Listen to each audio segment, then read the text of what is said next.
Yeah, and the way that they realized that was that after Jesus was crucified and then he rose from the dead, the disciples were so scared, they went into a room, they locked all the doors, locked all the windows, there was no way to get in, and all of a sudden Jesus comes into the room and stands there, and they were scared out of their mind. They thought they saw a ghost. And so people say, how in the world did Jesus go right through a wall without opening it? How did it happen? And you've got an illustration here. Sure. And I want you to show the people how it's possible from an astrophysical point of view here. Well, the disciples presumed this has to be a spirit because a material body can't go through locked doors and windows. And that Jesus said, come forward and touch me. See that I am flesh and bone. Yeah. So we got a material body going through these walls.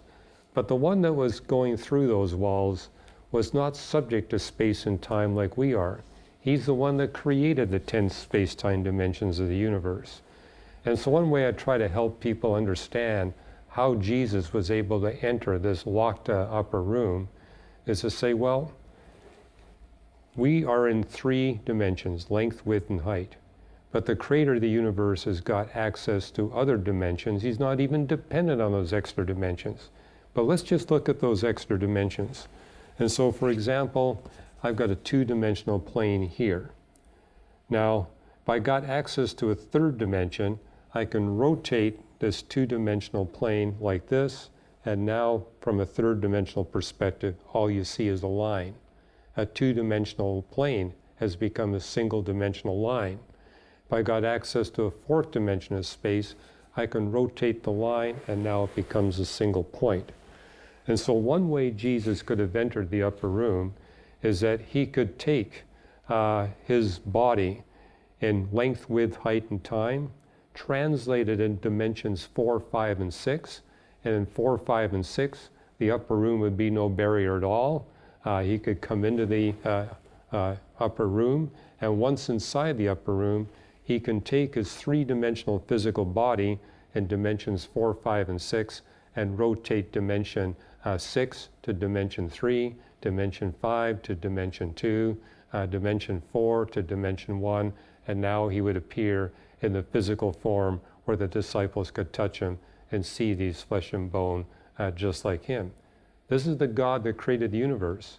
That's just one of millions of different ways Jesus could have entered the upper room without having to make a hole or a cut in the walls or the windows. Yeah.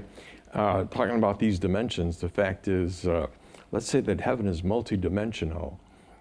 When the Bible talks about heaven is going to be something spectacular, something that we can't even imagine. It's going to be so tremendous that God has prepared for us. I think that these dimensions have something to do with it. Well, what I notice about Revelation 21 and 22, you've got this angel with a measuring rod, and he's trying to give John some idea of what the new creation is like. It's a new creation with dimensions, but they're not our dimensions. They're different dimensions. And it's not our laws of physics, it's different laws of physics. So for example, it talks about this building called the New Jerusalem, 1,500 miles approximately on either side with corners. It's got all these corners. That clearly violates the law of gravity. So this is a realm where there's no gravity. And it tells us our bodies will not suffer any decay. You and I are both evidence that gravity does cause changes to our body as we age. And likewise, thermodynamics causes changes, things decay. But it tells us in the new creation, there will be no decay. There will be no death. We're not going to have to repair things because nothing's going to break down or decay.